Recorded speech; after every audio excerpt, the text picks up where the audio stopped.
For 3 hours.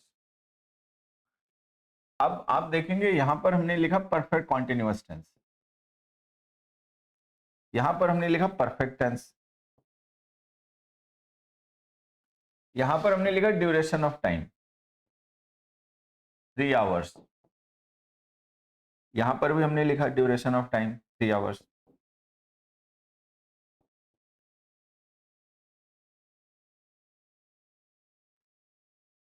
ठीक है, अब आपको ये बताना है कि ये दोनों में से कौन सा सही है कौन सा गलत है, क्या दोनों सही है या दोनों ही गलत हैं। अगर दोनों सही है तो दोनों का मीनिंग सेम है या डिफरेंट है, क्या डिफरेंस है मीनिंग में, ये बताना है। ठीक है, तो आपके पास कमेंट करने के लिए 1 मिनट है। 1 मिनट में आपको ये बताना है कि ये बी, ए और बी दोनों स्टेटमेंट सही है या दोनों ही गलत है। एक सही है एक गलत है। अगर दोनों सही है तो दोनों का मीनिंग सेम है अलग अलग है।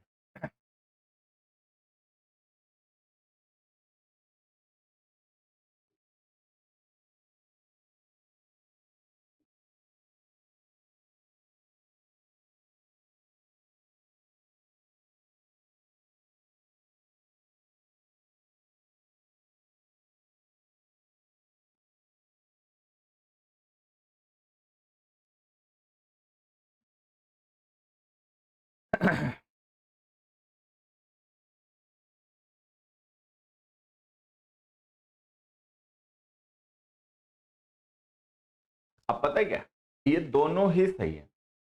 ठीक है, दोनों ही सही है। अब हमें ये पता करना है। ठीक है, तो सबसे पहली चीज समझ लीजिए बच्चों, इनमें से कोई भी ना गलत नहीं है। ये स्टेटमेंट भी सही है, ये स्टेटमेंट भी सही है, गलत कोई नहीं है। अब आपको ये मैंने क्या कहा था कि अगर किसी एक्शन के साथ में का पॉइंट ऑफ टाइम है, ड्यूरेशन ऑफ टाइम लिखा हो तो हम उसको परफेक्ट या परफेक्ट कॉन्टिन्यूअस किसी भी टेंस में लिख सकते हैं। ठीक है, अब आप एक चीज और बताओ, ये जो दोनों सेंटेंसेस हैं इनका दोनों का मीनिंग सेम है या डिफरेंट है। मतलब दोनों का मीनिंग जो है वो सेम मीनिंग है या डिफरेंट मीनिंग है।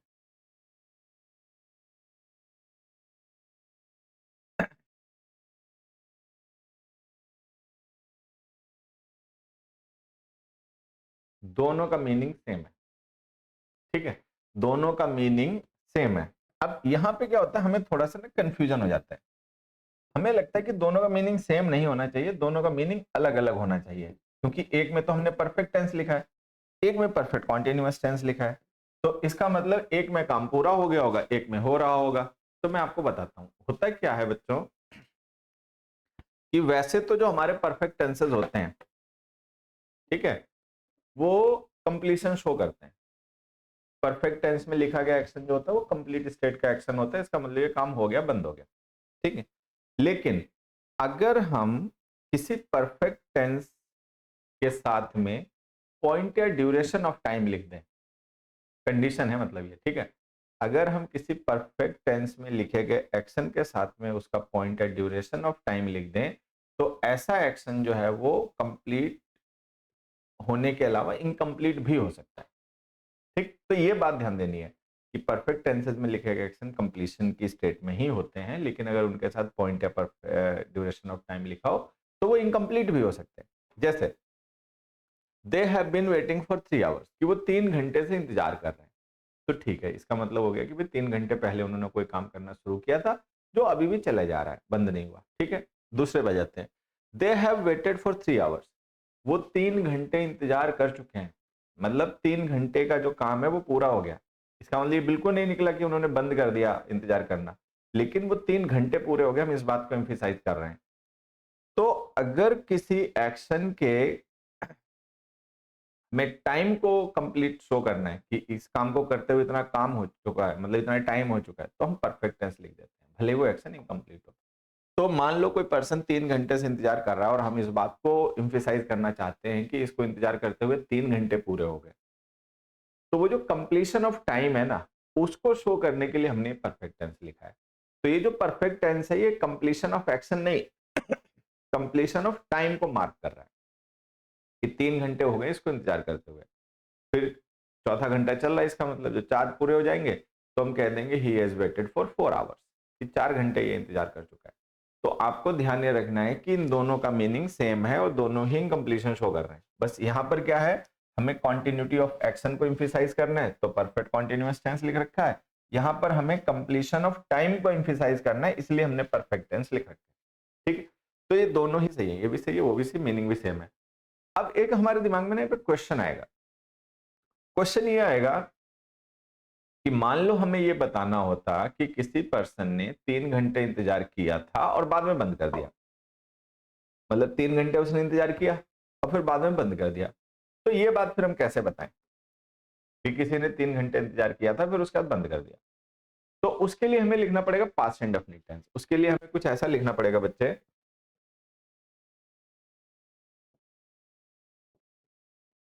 He waited for 3 hours. तो मान लीजिए किसी ने 3 घंटे इंतजार किया, ठीक है, और फिर उसने उसके बाद में नहीं किया, मतलब उसके आगे उसने फिर इंतजार नहीं किया, बस 3 घंटे ही किया, फिर 3 घंटे के बाद वो अपना चला गया, उसने कहा बस बहुत हो गया। तो अगर हमें ये बात बतानी है तो हम फिर पास्ट इंडेफिनिट टेंस लिखेंगे, हम लिखेंगे ही वेटेड फॉर 3 आवर्स, उसने 3 घंटे इंतजार किया था, कहने का मतलब 3 से ज्यादा नहीं किया, ठीक है। पास्ट इंडेफिनिट में लिखे गए एक्शंस जो है वो प्रेजेंट में इफेक्टिव नहीं होते, आप सबको पता होगा। पिछली क्लास में हमने डिस्कस किया था कि प्रेजेंट परफेक्ट टेंस में लिखे गए एक्शंस जो होते हैं उनका टाइम जो होता है वो पास्ट प्लस प्रेजेंट होता है, वो प्रेजेंट में भी इफेक्टिव होते हैं। तो ये वाला एक्शन तो प्रेजेंट में कंटिन्यू रह सकता है, इफेक्टिव रह सकता है, ये नहीं रहेगा। तो जब हम पास्ट इंडेफिनिट टेंस लिख देते हैं तो इसका मतलब होता है this action is no longer valid in the present, ये एक्शन प्रेजेंट में वैलिड नहीं है, प्रेजेंट में इसकी कंटिन्यूटी नहीं है, ठीक है। अब एक चीज आपको और सीखने को मिल गई क्या, कि किसी भी एक्शन के साथ में अगर उसका ड्यूरेशन ऑफ टाइम लिखा हो, किसी भी एक्शन के साथ में अगर उसका ड्यूरेशन ऑफ टाइम लिखा हो, ठीक है, जैसे फॉर 3 आवर्स लिख दिया जाए, फॉर मैनी मंथ्स लिख दिया जाए, फॉर अ लॉन्ग टाइम लिख दिया जाए, ऐसा कुछ भी लिख दिया जाए, तो वहां पर आप उस एक्शन को इंडेफिनिट टेंस में यूज कर सकते हैं, परफेक्ट टेंस में यूज कर सकते हैं और परफेक्ट कॉन्टिन्यूअस टेंस में भी यूज कर सकते हैं। बात समझ में आ रही है कि किसी भी एक्शन के साथ में अगर उसका ड्यूरेशन ऑफ टाइम लिखा हो तो ऐसे एक्शन को इंडेफिनिट टेंसेस में, परफेक्ट टेंसेस में और परफेक्ट कॉन्टिन्यूअस तीनों टेंसेस में यूज किया जा सकता है, कॉन्टिन्यूअस में नहीं यूज कर सकते, ध्यान रखना। अब हमें ये समझना है कि इनमें डिफरेंस क्या होता है। भाई मान लो हमने परफेक्ट टेंस में लिखा, परफेक्ट कॉन्टिन्यूअस टेंस में लिखा, इंडेफिनिट टेंस में लिखा, तो डिफरेंस क्या है। तो डिफरेंस ये होता है कि जब हम इंडेफिनिट टेंस लिखते हैं तो वो एक्शन जो होता है ना वो उतनी ही डेडिकेटेड ड्यूरेशन के लिए वैलिड होता है, ना कम ना ज्यादा, तो एक तरीके से वो फैक्ट लाइक होता है। लेकिन जब हम परफेक्ट और परफेक्ट कॉन्टिन्यूअस टेंस में ड्यूरेशन लिखते हैं तो वो एक्शन जो होता है वो इनकम्प्लीट स्टेट में होता है, जिसने उतनी एक्शन उतनी ड्यूरेशन कंप्लीट कर ली है लेकिन वो उसके आगे भी कंटिन्यू रहेगा, ठीक है। तो ये बात हो सकता है आपको थोड़ी समझने में अटपटी लग रही हो, लेकिन मैं कुछ एग्जांपल्स की मदद से आपको ये बात समझाता हूं। देखिए हमने एक सेंटेंस लिखा, ही स्लीप्स फॉर 6 आवर्स। दूसरा हमने लिखा, he has slept for 6 hours। तीसरा हमने लिखा, he has been sleeping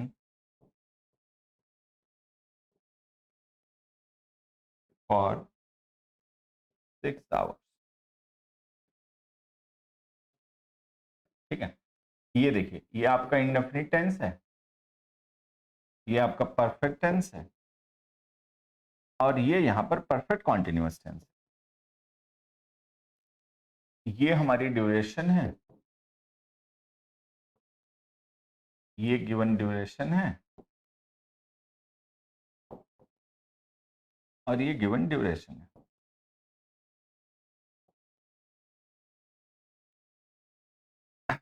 अब आपको बताना है क्या ये तीनों स्टेटमेंट सही हैं या तीनों ही गलत हैं, अगर सही हैं तो इनमें क्या डिफरेंस है वो सोचिए और बताइए।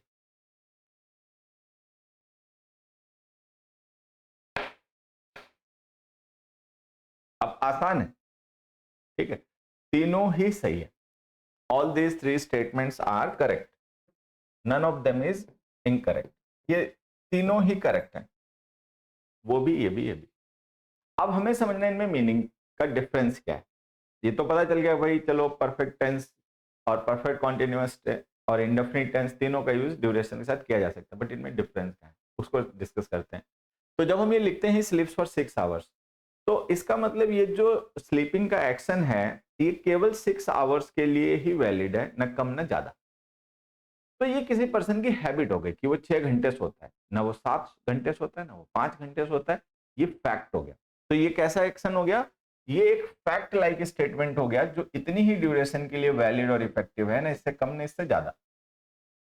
इंडेफिनिट टेंस है प्रेजेंट का, तो इसका मतलब ये रेगुलर भी है, मतलब ये रेगुलर एक्शन होता है बस 6 घंटे के लिए। अब दूसरे में आ जाओ, इसमें हमने लिखा he has slept for 6 hours और he has been sleeping for 6 hours. अब he has slept for 6 hours का मतलब क्या हुआ कि ये 6 घंटे सो चुका है, मतलब 6 घंटे हो गए इसको सोते हुए, अभी तक नहीं जगा। तो अगर हमें 6 आवर्स की जो ड्यूरेशन है उसके कंप्लीशन को एम्फिसाइज करना है कि 6 आवर्स कंप्लीट हो गए हैं, तो हम लिखेंगे ही हैज स्लेप्ट फॉर 6 आवर्स, कि 6 घंटे सो चुका है, अभी भी सोता जा रहा है। फिर 7 घंटे हो जाएंगे तो हम कह देंगे he has slept for 7 hours. He has been sleeping for 6 hours का मतलब कि 6 घंटे पहले उसने सोना शुरू किया था और अभी भी सो रहा है, अभी वो काम चल रहा है। तो लगभग दोनों का सेम सा मीनिंग हो गया। तो ये जो दोनों एक्शंस हैं वो क्या शो कर रहे हैं, वो शो कर रहे हैं एक इनकम्प्लीट एक्शन को। ये दोनों एक्शंस किसको शो कर रहे हैं, एक ऐसे एक्शन को जो इनकम्प्लीट है, 6 घंटे हो चुका है लेकिन बंद अभी भी नहीं हुआ, चल रहा है। तो आपको ध्यान ये रखना है कि किसी भी एक्शन के साथ में अगर उसका ड्यूरेशन ऑफ टाइम लिखा हुआ हो तो हम उसको परफेक्ट या परफेक्ट कॉन्टिन्यूअस में से किसी भी टेंस में लिख सकते हैं। कई बार हमें ऐसा लगता है कि उसको केवल परफेक्ट कॉन्टिन्यूअस टेंस में लिख सकते हैं, बच्चे ऐसा याद कर लेते हैं, लेकिन ये ध्यान देना नहीं, वो परफेक्ट और परफेक्ट कॉन्टिन्यूअस दोनों में आ सकता है। एक मैं एग्जांपल से आपको और समझाता हूँ बात यही। मैंने एक क्वेश्चन लिखा, question number 4, we dash him for 5 years, we dash him for 5 years। Option देखिए,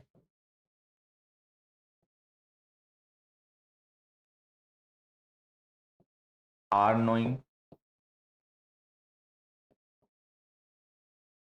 B have known, C have been knowing, D no.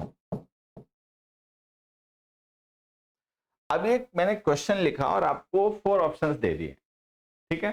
We dash him for 5 years, are knowing, have known, have been knowing, know. Difference आपको पता ही होगा। Are knowing present continuous tense है, know present indefinite tense है, have known present perfect tense है, have been knowing present perfect continuous tense है, और ये यहाँ पे ड्यूरेशन लिखा फॉर 5 आवर्स ड्यूरेशन है। यहाँ पर आपको टेंस यूज करना है और आपको 4 ऑप्शन दिए गए हैं, 4 में से कौन सा ऑप्शन सही है ये बताइए। यू हैव गॉट 30 सेकेंड, आपके पास 30 सेकेंड्स हैं क्वेश्चन को बताने, मतलब आंसर करने के लिए, बताइए।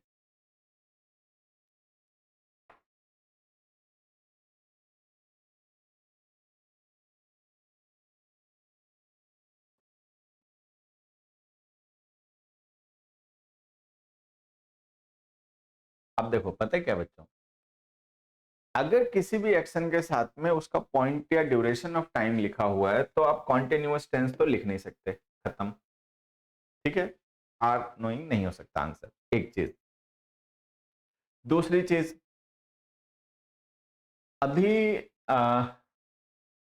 आपने सबने कभी न कभी पढ़ा सुना होगा कि there are certain verbs which don't refer to some action, they refer to state. उन्हें हम स्टेटिव वर्ब्स कहते हैं या वर्ब ऑफ स्टेट कहते हैं, ठीक। लुक है, सीम है, अपीयर है पजेस है, ऑन है, बिलीव है, थिंक है, कंसीडर है, बिलोंग है, एडमायर है, लव है, फॉरगेट है, रिमेंबर है, फॉरगिव है, एग्जिस्ट है, रियलाइज है, अंडरस्टैंड है, ठीक है, होप है, वांट है, नीड है, इमेजिन है और नो भी है। ठीक, तो ये होते हैं स्टेटिव वर्ब्स। इन वर्ब्स का यूज हम करते हैं to refer to the state of the subject rather than some action और rather than some activity being performed by the subject. तो इन वर्ब्स का हम यूज करते हैं to refer to the state of the subject, not to refer to the any activity, not to refer to any activity. तो हम इनका use किसी एक्टिविटी के लिए नहीं करते, ये एक्शन वर्ब्स नहीं होते हैं, ये होते हैं आपके स्टेटिव वर्ब्स। स्टेटिव वर्ब्स जो होते हैं उनमें इनकम्प्लीशन नहीं होता, either the subject is in that state और it is not in that state, उसमें इनकम्प्लीशन नहीं हो सकता, या तो वो स्टेट है या वो स्टेट नहीं है। I am happy, I am not happy, खत्म। या तो मैं हूं हैप्पी या मैं हैप्पी नहीं हूं, इसके अलावा तो और कुछ नहीं हो सकता। तो ऐसी वर्ब्स जो स्टेट को रेफर करती हैं उनको हम स्टेटिव वर्ब्स कहते हैं, और उनमें चूंकि इनकम्प्लीशन नहीं होता तो उनका कॉन्टिन्यूअस टेंस नहीं बनता। नो वर्ब के बारे में आप सबको पता होगा कि इस वर्ब का कॉन्टिन्यूअस टेंस नहीं बनता। जिन वर्ब्स का कॉन्टिन्यूअस टेंस नहीं बनता उनका परफेक्ट कॉन्टिन्यूअस टेंस भी नहीं बनता। तो जो नो वर्ब है वो स्टेटिव वर्ब है, हम उसको कॉन्टिन्यूअस टेंस के साथ साथ परफेक्ट कॉन्टिन्यूअस में भी नहीं यूज कर सकते, तो आपका ये सी ऑप्शन भी गलत। ठीक, तो ऐसे वर्ब्स जो स्टेटिव होती हैं उनका कॉन्टिन्यूअस टेंस नहीं यूज किया जाता, परफेक्ट कॉन्टिन्यूअस नहीं यूज किया जाता, उनके लिए हम परफेक्ट टेंसेस या इंडेफिनिट टेंसेस का यूज करते हैं। अब वहां पे ड्यूरेशन लिखी हुई है, ड्यूरेशन के साथ इंडेफिनिट टेंस भी यूज हो सकता है, परफेक्ट टेंस भी यूज हो सकता है, लेकिन डिफरेंस क्या है?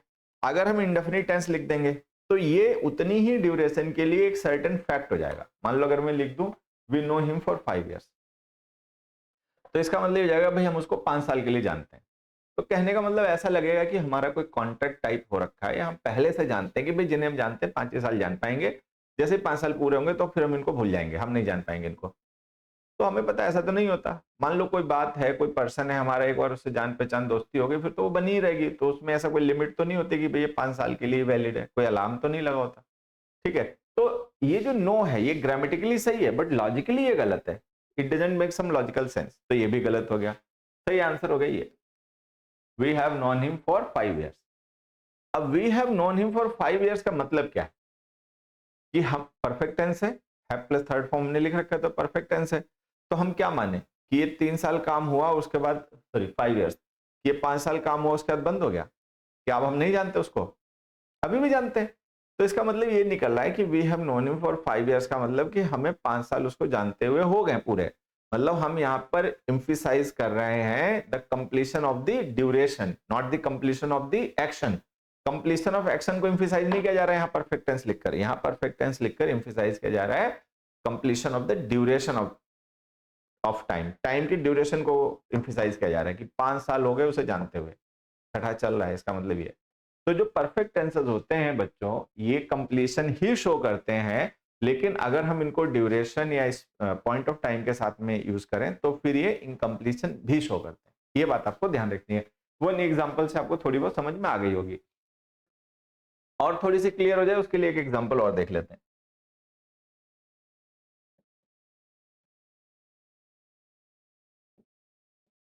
We are free for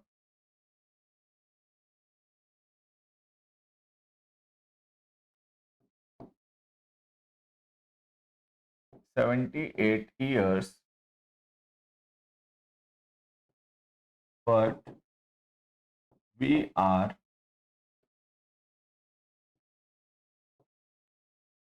still economically backward।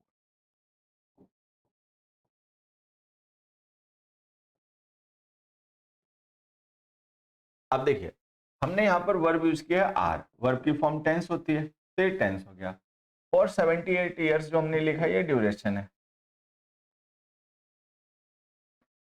अब आर जो है ये वर्ब की फर्स्ट फॉर्म है, बी की फर्स्ट फॉर्म होती है इज एम आर, तो ये आर जो है वो हेल्पिंग वर्ब नहीं है, मेन वर्ब है और ये फर्स्ट फॉर्म में है, तो ये प्रेजेंट सिंपल टेंस हो गया, प्रेजेंट इंडेफिनिट टेंस कहते हैं। ठीक है, प्रेजेंट इंडेफिनिट टेंस हो गया, इसके साथ ड्यूरेशन लिखी हुई है। तो हमें पता है कि जो सिंपल टेंसेस होते हैं, इंडेफिनिट टेंसेस होते हैं, उनके साथ हम ड्यूरेशन का यूज करते हैं। लेकिन वहां पे कंडीशन क्या होती है कि वो जो सिंपल टेंस में या इंडेफिनिट टेंस में हमने इवेंट लिखा है या वो जो हमने सिचुएशन लिखी है, वो सिचुएशन केवल उतनी ही ड्यूरेशन के लिए वैलिड है, ना कम ना ज्यादा। जैसे अभी हमने लिखा था ना, ही स्लीप्स फॉर 6 आवर्स, कि वो 6 घंटे सोता है, तो इसका मतलब उसका सोने का काम है, वो 6 घंटे के लिए वैलिड है, ना उससे कम ना उससे ज्यादा।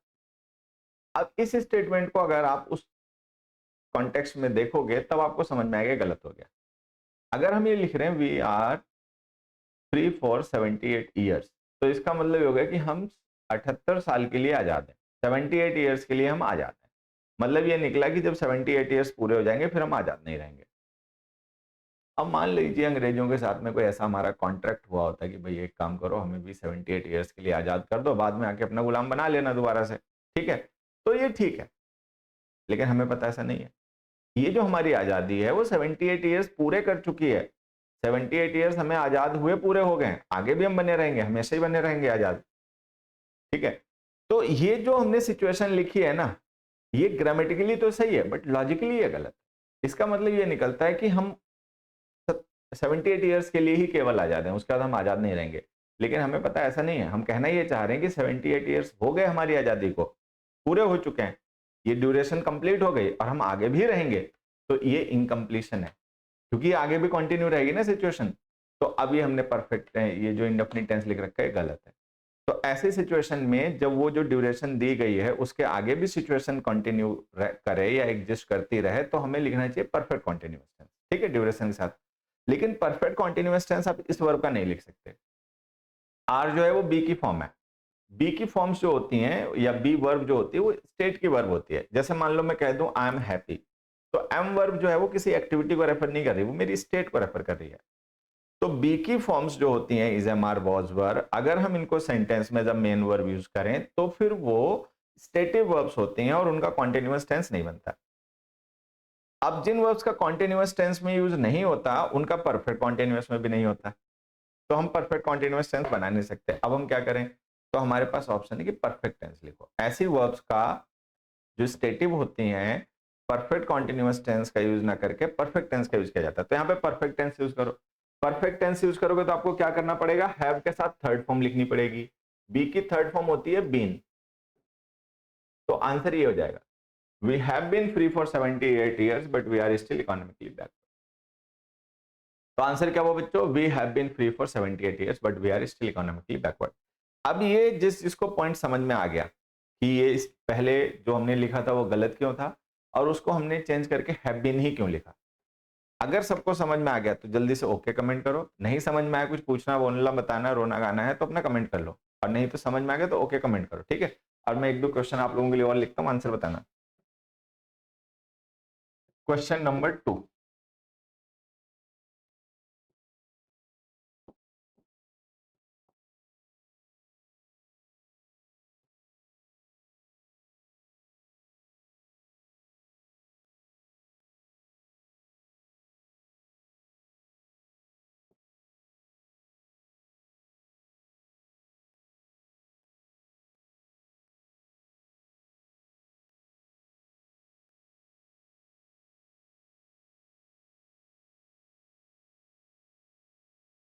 लीजिए ये दो क्वेश्चंस मैंने आप लोगों के लिए लिखे हैं, थोड़ा सा दिमाग लगाइए। आर आर ड्यूरेशन ड्यूरेशन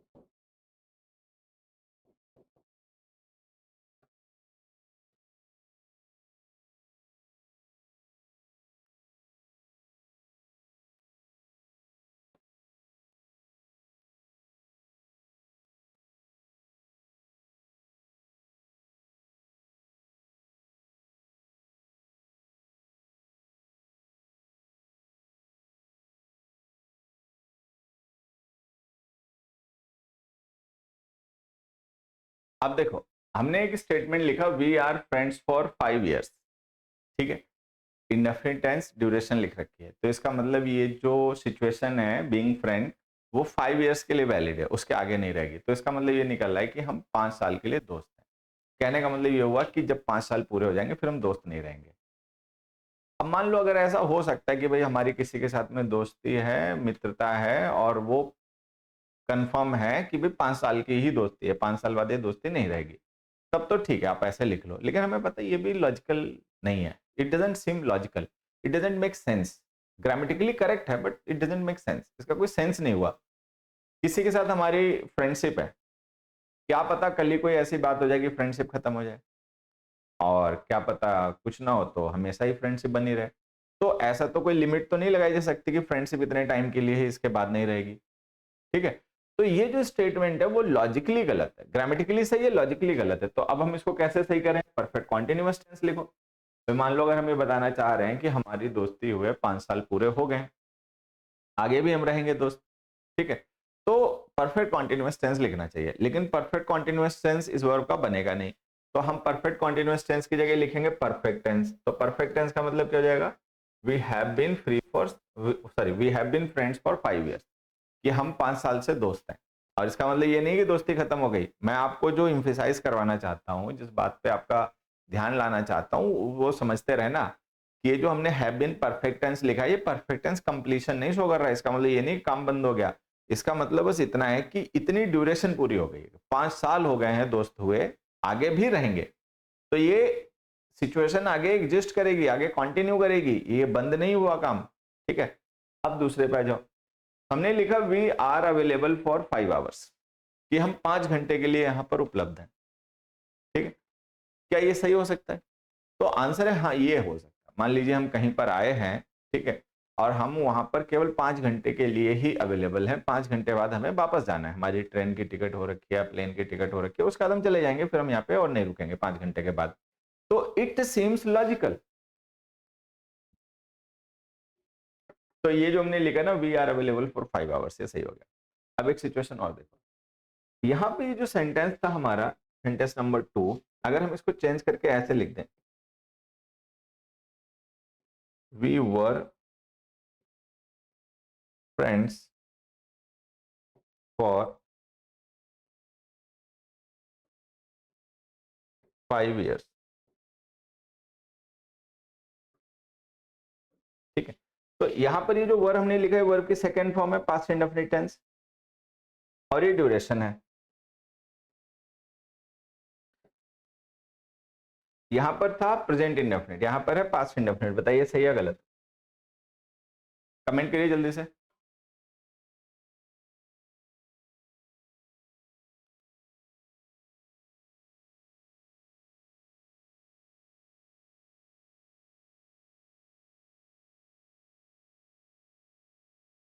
आप पता है इसमें क्या है? ये हमने लिख दिया पास्ट इंडेफिनिट टेंस। तो हमें पता है कि जो पास्ट इंडेफिनिट टेंस होता है वो उन सिचुएशंस और इवेंट्स के लिए यूज किया जाता है जो पास्ट में इफेक्टिव और वैलिड थे, प्रेजेंट में इफेक्टिव वैलिड नहीं है। तो इसका मतलब हो जाएगा कि हम 5 साल के लिए दोस्त थे पास्ट में, अब नहीं है। प्रेजेंट में तो आप नहीं बता सकते कि जिसके साथ आपकी दोस्ती है, तो ये नहीं बताया जा सकता कि वो मित्रता, वो फ्रेंडशिप कितने समय तक रहेगी। पता नहीं होता ना, कोई फिक्स नहीं किया जा सकता। हो सकता है बहुत समय रहे, हो सकता है कल ही परसों में खत्म हो जाए। लेकिन हाँ, पास्ट में मान लीजिए किसी के साथ मेरी फ्रेंडशिप थी, और फ्रेंडशिप कब खत्म हुई और जब से शुरू हुई थी फ्रेंडशिप और जब तक खत्म हुई उसके बीच में कितना ड्यूरेशन था, तो उसको हम फिक्स कर सकते हैं। तो ये जो लिखा नहीं सही है। कहने का मतलब ये है कि रट्टा नहीं मारना है, सिचुएशन को समझना है। ठीक, लॉजिक जो है ना, उसको ही हमेशा प्रायोरिटी देनी है। रूल्स हैं, तुक्के हैं, इनको नहीं। लॉजिक को, we were friends for 5 years, that is quite logical, वो बिल्कुल लॉजिकल है। मान लो हमारी किसी के 5 साल दोस्ती थी, 5 साल बाद कुछ ऐसी बात हो गई कि दोस्ती खत्म हो गई, तो ठीक है, अब आप उसको बता सकते हो कि हम इतनी ड्यूरेशन तक दोस्त रहे थे, उसके बाद नहीं रहे। प्रेजेंट में नहीं बता पाओगे कि जिसके साथ अभी फ्रेंड हो कब तक रहोगे, कब दोस्ती खत्म होगी। ठीक है, और ये बात आपको थोड़ी सी क्लियर हो जाए डिटेल में, तो उसके लिए 2 एग्जाम्पल और देख लो।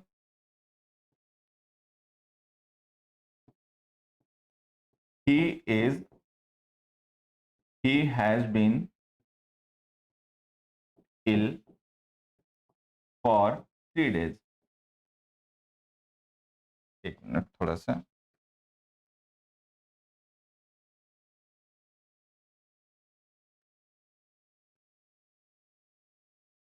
He is, has been ill for 3 days। 6। he is has been absent for 3 days. is और has been perfect और indefinite, is और has been perfect और indefinite, और ये है ड्यूरेशन। अब आपको बताना है कि इन सेंटेंसेस में कौन सा टेंस यूज करना ठीक है, इंडेफिनिट वाला ठीक है, परफेक्ट वाला ठीक है, दोनों ठीक है, कोई नहीं ठीक है, बताओ। You have got 30 second, 30 second लीजिए, सोचिए और बताइए। He is ill for 3 days, ये सही है, या he has been ill for 3 days, ये सही है, या दोनों ही सही है, या कोई नहीं सही है, बताओ। He is absent for 3 days, ये सही है, he has been absent for 3 days, ये सही है, या दोनों ही सही है, या कोई सही नहीं है।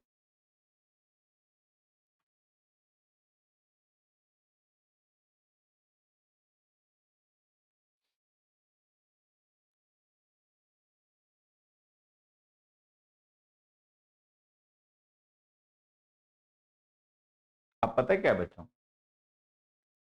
दोनों स्टेटमेंट्स में आप देखोगे तो जो टोटल डिफरेंस है ना, वो कॉम्प्लीमेंट का है। एक में हमने कॉम्प्लीमेंट यूज किया है एडजेक्टिव इल, और एक में हमने कॉम्प्लीमेंट यूज किया एडजेक्टिव एब्सेंट। ठीक, अगर कोई पर्सन बीमार है, ठीक है, तो क्या हम उसका बता सकते हैं कितने दिन बीमार रहेगा? तो आंसर है ये नहीं बताया जा सकता। हो सकता है बीमारी ठीक होने के बजाय और बिगड़ जाए, ठीक है, हो सकता है कोई दवा दो मतलब लग जाए दवा या दुआ, उसको तुरंत ठीक हो जाए। तो जो बीमार है उसका फिक्स करके ये नहीं डेफिनेटली बताया जा सकता है कि वो कब तक बीमार रहेगा, ठीक है, ये नहीं बता सकता है। मेडिकल साइंस इतनी एडवांस हो गई, लेकिन फिर भी आप डे प्रिडिक्ट नहीं कर सकते। तो ये जो स्टेटमेंट है ये गलत है, इस गलत है, हैज बीन सही है। जो पर्सन 3 दिन हो चुका है जिसको बीमार हुए, कि 3 दिन पूरे हो गए, तो हम ये बता सकते हैं हाँ भाई कि वो 3 दिन से बीमार है, मतलब अभी ठीक नहीं हुआ, अभी भी बीमार है। परफेक्ट टेंस का मतलब ये नहीं कि वो ठीक हो गया, अभी भी बीमार है, लेकिन बीमार हुए उसको 3 दिन पूरे हो गए, चौथा दिन चल रहा है। तो ये जो हमने लिखा ना, he has been ill for 3 days, ये तो लॉजिकल है। He is ill for 3 days, वो लॉजिकल नहीं है। अब दूसरे एग्जांपल में आते हैं। मान लो कोई पर्सन एब्सेंट है, ठीक, और वो 3 दिन की लीव लेकर गया है, हमसे ही परमिशन लेके गया है 3 दिन के लिए, या मान लो हमसे परमिशन लेके नहीं गया, हमारा फ्रेंड है, हमें बता के गया कि भाई 3 दिन के लिए बाहर जा रहा हूँ घूमने परिवार के साथ, बाद में वापस आऊंगा। तो जो एब्सेंट है उसका हमें पता हो सकता है वो कब तक एब्सेंट है, बता के गया हो, हमें हमसे पूछ कर गया हो, ठीक है। तो ये जो हमने लिखा ना, ही इज एब्सेंट फॉर 3 डेज, कि वो 3 दिन के लिए एब्सेंट है, मतलब 3 दिन बाद वो आ जाएगा, तो ये ठीक है। अब मान लो कोई ऐसा पर्सन है जो 3 दिन से एब्सेंट है, आगे भी रहेगा, कब आएगा वो हमें पता ही नहीं, लेकिन ये बता रहे हैं कि 3 दिन हो गए उसको एब्सेंट हुए, आगे भी रह सकता है, तो ये भी सही है। तो he is absent for 3 days, सही। He has been absent for 3 days, सही। He is ill for 3 days, गलत। He has been ill for 3 days, सही। आपको ये डिफरेंस समझना है। दो चीजें समझनी, एक तो ये समझना है आपको कि परफेक्ट टेंसेज में जब हम पॉइंटेड ड्यूरेशन ऑफ टाइम लिख देते हैं तो वो इनकम्प्लीशन भी शो करते हैं, ठीक है। दूसरा ये समझना है कि जब हम ड्यूरेशन को इंडेफिनिट टेंस में लिखते हैं और परफेक्ट टेंस में लिखते हैं तो दोनों में अंतर होता है। परफेक्ट टेंस और परफेक्ट कंटीन्यूअस टेंस में जो ड्यूरेशन लिखते हैं तो वो एक्शन इनकम्प्लीशन के स्टेट में होता है। इंडेफिनिट टेंस में जो ड्यूरेशन लिख देते हैं तो वो एक्शन उतनी ही ड्यूरेशन के लिए वैलिड होता है ना, उससे कम ना उससे ज्यादा, ठीक। क्वेश्चन नंबर 7,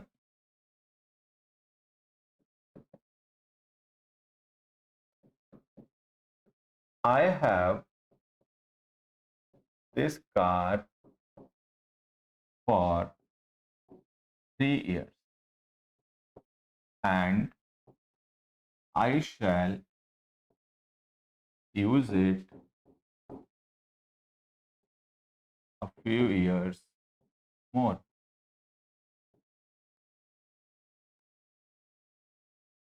ठीक है, अब हमने यहां पर लिखा I have this car for 3 years, तो ये हैव जो है ये वर्ब है, यहाँ पे हेल्पिंग वर्ब नहीं है, ध्यान देना। और ये ड्यूरेशन हमने लिख दी, बताओ सही है गलत? एक चीज ध्यान देना, मान लो अगर ये ना लिखा हो and I shall use it a few years more, केवल इतना लिखा I have this car for 3 years, बताओ ये सही है गलत? ये जो हैव हमने लिखा है वर्ब की फर्स्ट फॉर्म है, फर्स्ट फॉर्म का मतलब है इंडेफिनिट टेंस। इंडेफिनिट टेंस के साथ हम ड्यूरेशन यूज कर सकते हैं, तो हमने ड्यूरेशन यूज भी कर रखी है। अब बताओ सही है गलत?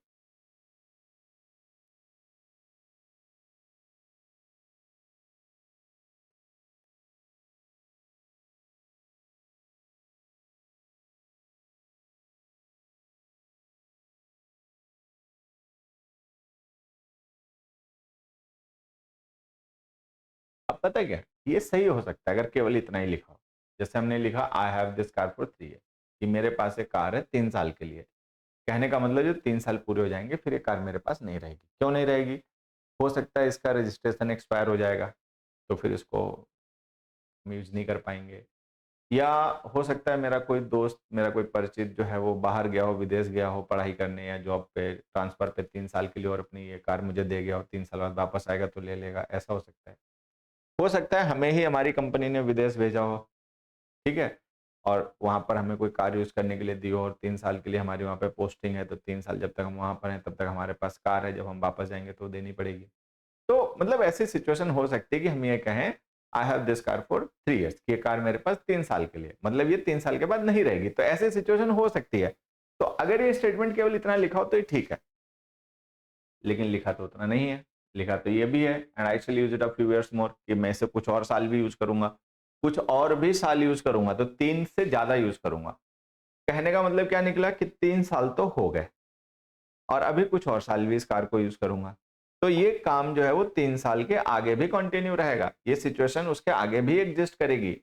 तो ये ऐसा नहीं कि 3 साल के बाद में ये स्टॉप हो जाएगा, ये 3 साल के बाद भी सिचुएशन बनी रहेगी। तो अगर ये सिचुएशन इस ड्यूरेशन के बियॉन्ड भी बनी रहेगी, एग्जिस्ट करती रहेगी, तो आपको लिखना चाहिए परफेक्ट कॉन्टिन्यूअस टेंस। लेकिन perfect continuous tense have verb का बनता नहीं है। क्यों? क्योंकि हैव जो है वो वर्ब ऑफ स्टेट है।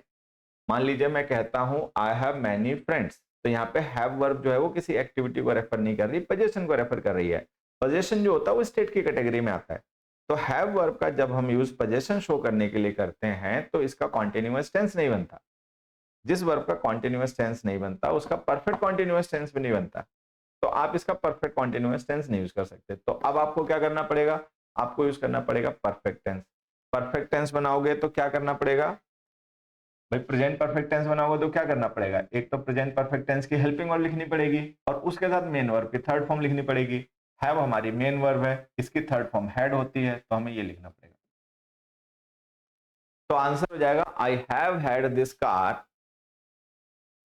I have had this car for 3 years. तो मतलब परफेक्ट टेंस है, ध्यान देना। इस परफेक्ट टेंस का मतलब ये नहीं कि अब कार मेरे पास नहीं है, इसका मतलब ये कि कार अभी भी मेरे पास है और 3 साल पूरे हो गए और ये कार आगे भी रहेगी। तो परफेक्ट टेंसेस जो होते हैं अगर उनके साथ पॉइंटेड ड्यूरेशन ऑफ टाइम लिख दिया जाए तो वो इनकम्प्लीट सिचुएशन को भी रेफर करते हैं, ये ध्यान रखने वाली बात है। परफेक्ट टेंस में जब हम ड्यूरेशन लिखते हैं, इंडेफिनिट टेंस में ड्यूरेशन लिखते हैं, तो टेक्निकल डिफरेंस क्या होता है वो भी हमें सीखना है। ठीक, चल अब थोड़ा सा आगे बढ़ते हैं। एक हमने स्टेटमेंट लिखा ए,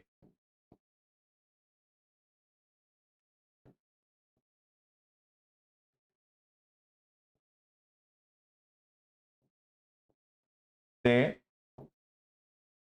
have been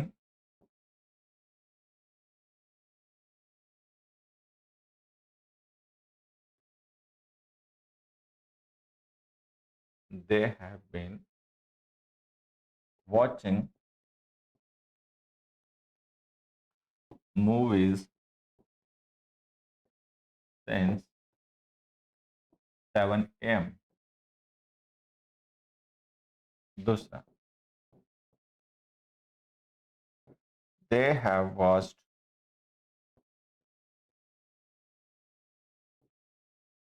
3 movies since 7 a.m. अब देखिए, हैव बीन वॉचिंग ये टेंस हो गया, प्रेजेंट परफेक्ट कॉन्टिन्यूअस, ठीक है। दे हैव वॉच्ड ये भी टेंस हो गया, प्रेजेंट परफेक्ट। Since 7 a.m. ये पॉइंट ऑफ टाइम हो गया, सिंस 7 a.m. ये पॉइंट ऑफ टाइम। ठीक, बताओ दोनों सही दोनों गलत? कौन सा सही कौन सा गलत है आपको बताना है। दोनों सही है दोनों गलत है, जल्दी बताइए। जल्दी बताओ बच्चों, ज्यादा टाइम मत लिया करो। अगर यहाँ पे हम टाइम वेस्ट करेंगे ना तो ये आपका ही टाइम वेस्ट होगा, मेरा नहीं। हरि ओम प्रभु दीनदयाल।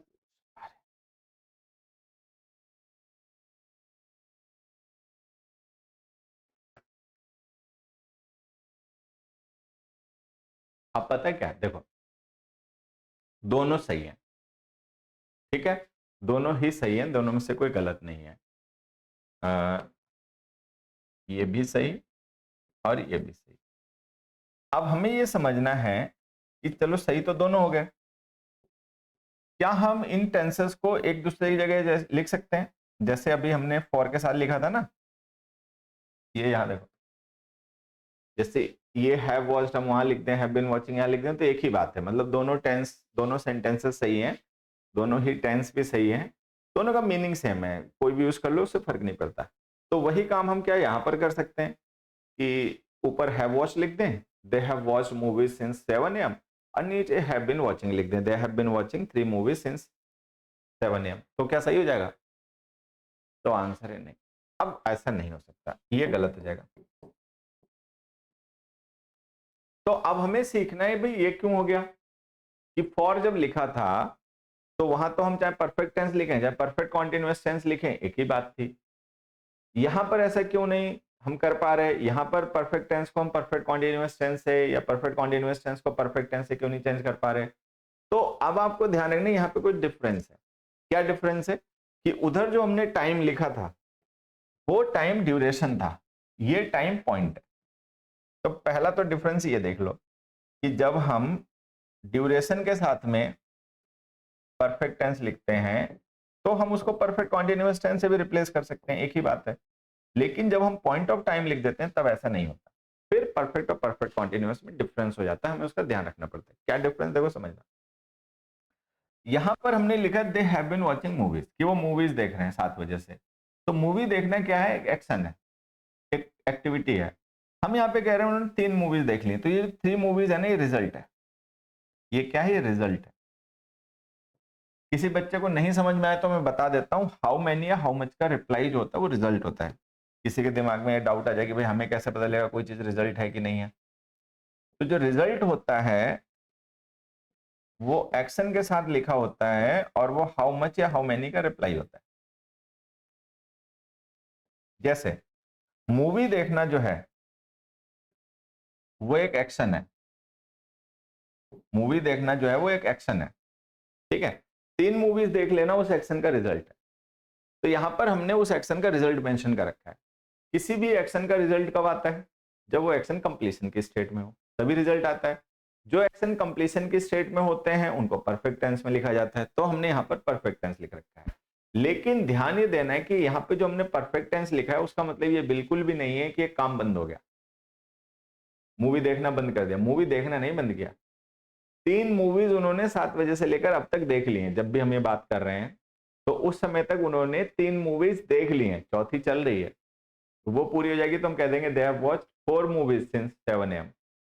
तो कहने का मतलब ये जो कंप्लीशन है ना, ये कंप्लीशन केवल इस रिजल्ट के रेस्पेक्ट में है, ये एक्शन एब्सोल्युटली कंप्लीट नहीं हुआ है। केवल इतने जो रिजल्ट जो हमने यहाँ पे मेंशन कर रखा है 3 मूवीज का, इस रिजल्ट के कॉन्टेक्स्ट में ये कंप्लीशन है, otherwise the action is going on. तो अगर हम किसी भी एक्शन के साथ में पॉइंट ऑफ टाइम लिखते हैं, सिंस लिख दें या हाँ सिंस ही लिखेंगे, since 9 AM, since Monday Tuesday कुछ भी लिख दें, तो हम वहां पर अगर रिजल्ट दिया है तो परफेक्ट टेंस ही लिखेंगे, अगर रिजल्ट नहीं दिया है तो परफेक्ट कॉन्टिन्यूअस टेंस ही लिखेंगे। फॉर के साथ में क्या होता है? रिजल्ट दिया होता है तो फॉर के साथ में तो परफेक्ट टेंस लिखना पड़ता है अगर रिजल्ट दिया हो। रिजल्ट नहीं दिया हो तो फॉर के साथ आप चाहे परफेक्ट लिखो चाहे परफेक्ट कॉन्टिन्यूअस लिखो, कोई फर्क नहीं पड़ता। लेकिन सिंस के साथ फर्क पड़ता है, सिंस के साथ परफेक्ट टेंस तभी यूज होगा जब रिजल्ट दे रखा है, रिजल्ट नहीं दे रखा है तो परफेक्ट कॉन्टिन्यूअस टेंस लिखना पड़ेगा। फॉर के साथ हम इंडेफिनिट टेंस का भी यूज कर सकते हैं, ठीक है। सिंस के साथ में इंडेफिनिट टेंस भी नहीं यूज होता है, सिंस के साथ ना इंडेफिनिट टेंस यूज होता है ना कॉन्टिन्यूअस टेंस यूज होता है, केवल परफेक्ट और परफेक्ट कॉन्टिन्यूअस टेंसेस यूज होते हैं। इन बातों को मैं यहाँ पे लिख देता हूँ, आप इनका थोड़ा डिटेल में ध्यान रखेंगे कि किसी भी एक्शन के साथ में अगर उसका ड्यूरेशन ऑफ टाइम लिखा हो, ठीक है, तो हम ऐसे एक्शंस को जिनके साथ उनका ड्यूरेशन ऑफ टाइम लिखा हो उनको हम इंडेफिनिट टेंस में लिखते हैं, परफेक्ट टेंस में लिख सकते हैं और परफेक्ट कॉन्टिन्यूअस टेंस में लिख सकते हैं।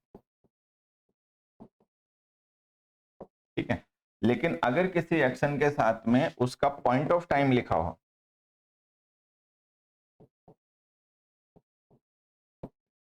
सिंस के साथ जो हम लिखते हैं ना वो, तो ऐसे एक्शंस को हम परफेक्ट टेंस में लिख सकते हैं और परफेक्ट कॉन्टिन्यूअस टेंस में लिख सकते हैं, ना इंडेफिनिट टेंस में लिख सकते हैं, ठीक है, और ना ही कॉन्टिन्यूअस टेंस में लिख सकते हैं। परफेक्ट टेंस तभी लिखेंगे जब result of the action mention हो, परफेक्ट कॉन्टिन्यूअस टेंस तभी लिखेंगे जब रिजल्ट ऑफ एक्शन मेंशन नहीं हो। चलो, अब ये जितना हमने डिस्कशन करा है इससे रिलेटेड किसी को कुछ कहना, पूछना, बोलना, बताना है तो जल्दी से कमेंट करिए, फिर आगे बढ़ें।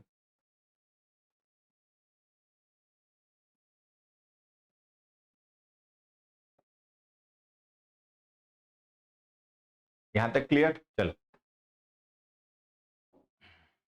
अब मैं यहां पर कुछ क्वेश्चंस लिख रहा हूं आप सबके लिए।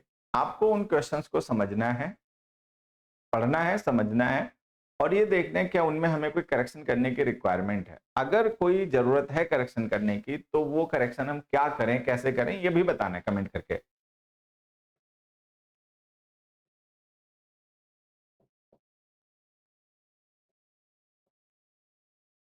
It has been raining 10 millimeter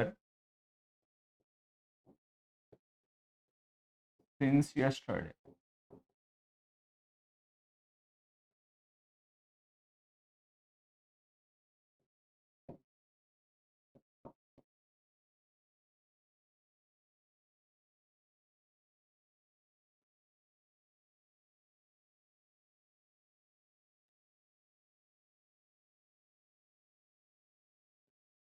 They have done exercise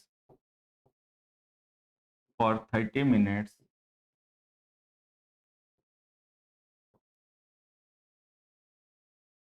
every day.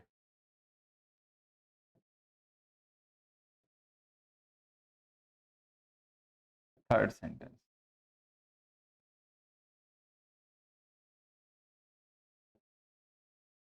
We own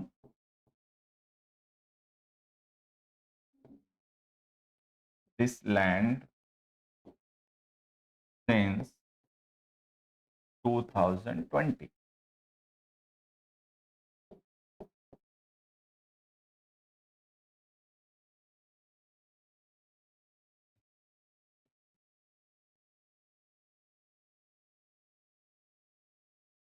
Mohan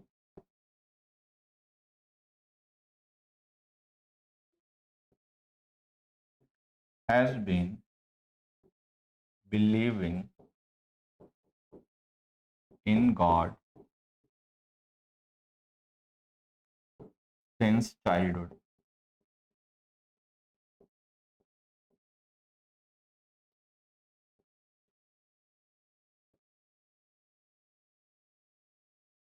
Fifth,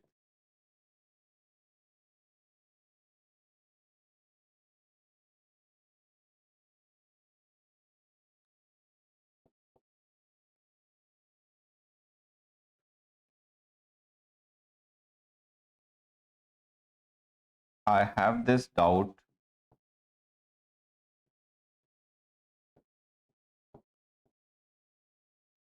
for more than 6 months.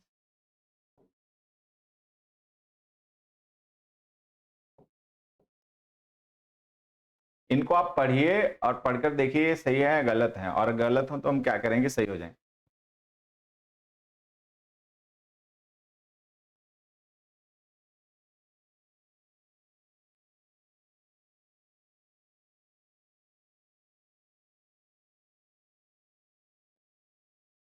My uncle is swimming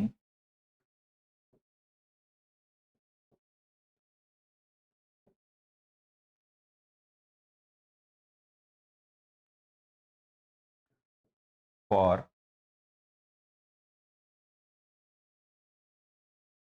an hour.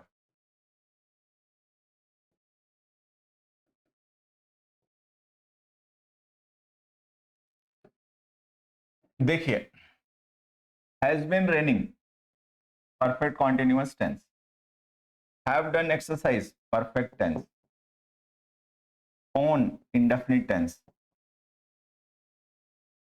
Has been believing perfect continuous tense,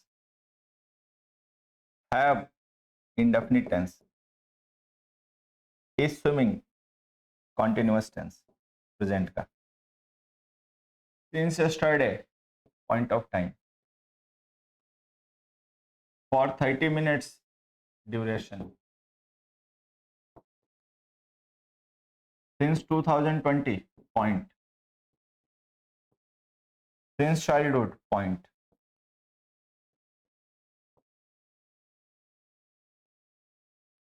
for more than 6 months duration, for an hour duration।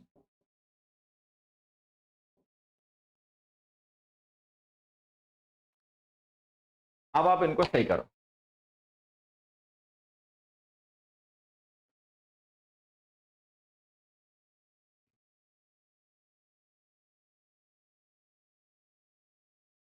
देखो, basic बात मैं orally आपको फिर से बात ध्यान करा देता हूं, बाकी हमने यहाँ पे लिख रखा है, मैं आपको बताता हूं। देखो, किसी एक्शन के साथ अगर उसका ड्यूरेशन ऑफ टाइम लिखा हो फॉर के साथ में, तो आप उसको इंडेफिनिट टेंस में लिख सकते हो अगर वो उतनी ही ड्यूरेशन के लिए वैलिड है, ना कम ना ज्यादा, या आप उसको परफेक्ट या परफेक्ट कॉन्टिन्यूअस टेंस में लिख सकते हो। अगर रिजल्ट दिया हुआ है या वर्ब आईएनजी फॉर्म में नहीं यूज होती है तो आप परफेक्ट टेंस ही लिखोगे, नहीं तो परफेक्ट या परफेक्ट कॉन्टिन्यूअस कोई भी लिख दो, दोनों में से कोई भी सही है। अगर किसी एक्शन के साथ में उसका पॉइंट ऑफ टाइम मेंशन हो सिंस के साथ में, तो अगर रिजल्ट दिया हुआ है तो आप परफेक्ट टेंस लिखोगे, अगर वर्ब स्टेटिव है उसका कॉन्टिन्यूअस टेंस नहीं बनता तब भी आप परफेक्ट टेंस लिखोगे, और नहीं तो परफेक्ट कॉन्टिन्यूअस टेंस ही लिखना पड़ेगा। ठीक है, ये कॉन्सेप्ट है और ये क्वेश्चन है। वो जो कॉन्सेप्ट मैंने आपको बताया, समझाया था एग्जांपल्स की मदद से, अगर वो आपके दिमाग में आ गया है, आपको मतलब क्लियर हो गया सुनकर समझकर, तो इन क्वेश्चंस को सही कर दो। ये सब गलत है, एक भी इनमें से सही नहीं है, सबको सही करना है।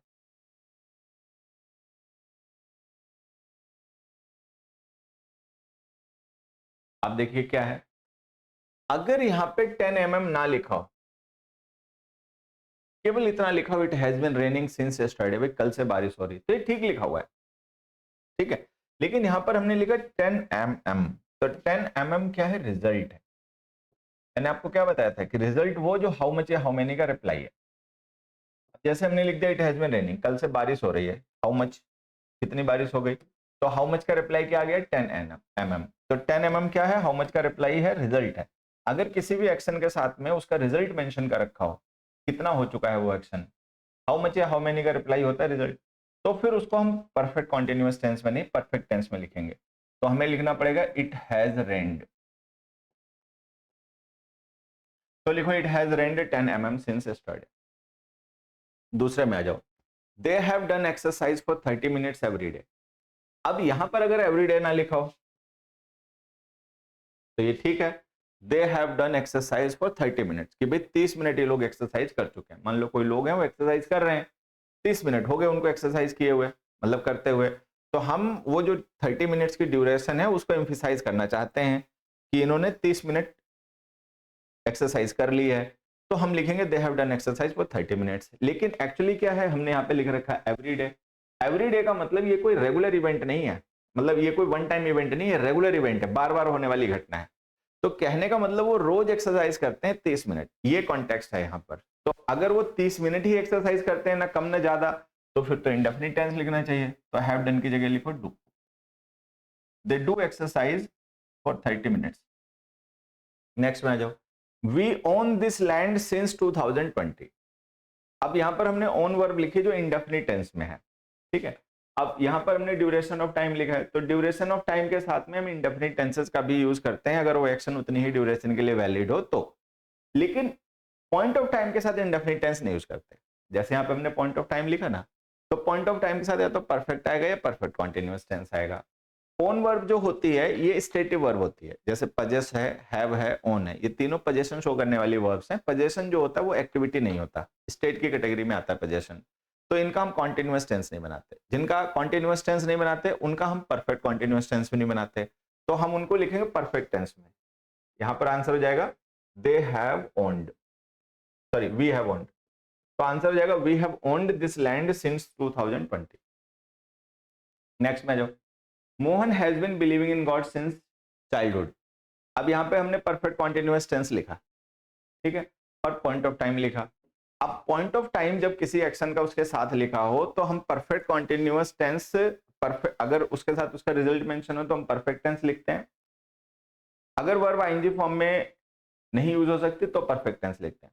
अब यहाँ पर आप देखोगे रिजल्ट तो मेंशन नहीं है, ठीक है, लेकिन जो बिलीव वर्ब है ना स्टेट की वर्ब है। थिंक है, बिलीव है, कंसीडर है, होप है, वांट है, नीड है, ये सब हमारी स्टेटिव वर्ब्स हैं। बिलीव जो है ना वो बिलीव करना, जैसे मैं कह दूं आई बिलीव इन गॉड, मैं ईश्वर को मानता हूं, तो ये मेरी मेंटल स्टेट है, ये कोई एक्टिविटी नहीं है। तो बिलीव जो है वो स्टेट की वर्ब है, स्टेटिव वर्ब है, इसका कॉन्टिन्यूअस टेंस नहीं बनता।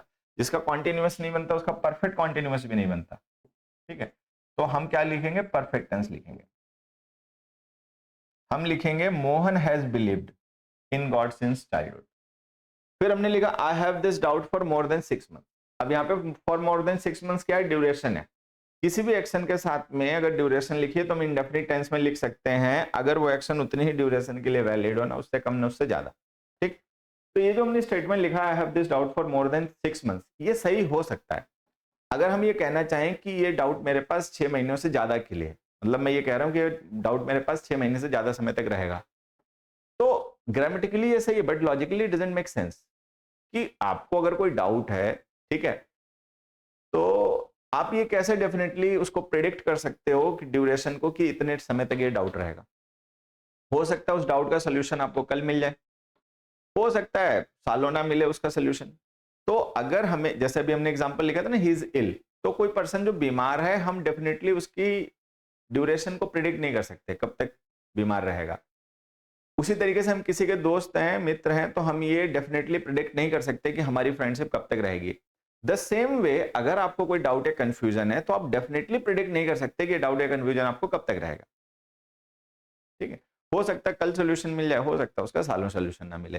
तो ये जो हमने लिख रखा ना ये लॉजिकली गलत है, ग्रामेटिकली करेक्ट है, तो हमें इसको सही करना पड़ेगा। अब कैसे सही करें, तो परफेक्ट कॉन्टिन्यूअस टेंस बनाना पड़ेगा। परफेक्ट कॉन्टिन्यूअस टेंस आप हैव वर्ब का बना नहीं सकते, क्योंकि हैव जो पोजीशन की वर्ब होती है उसका कॉन्टिन्यूअस टेंस नहीं बनता।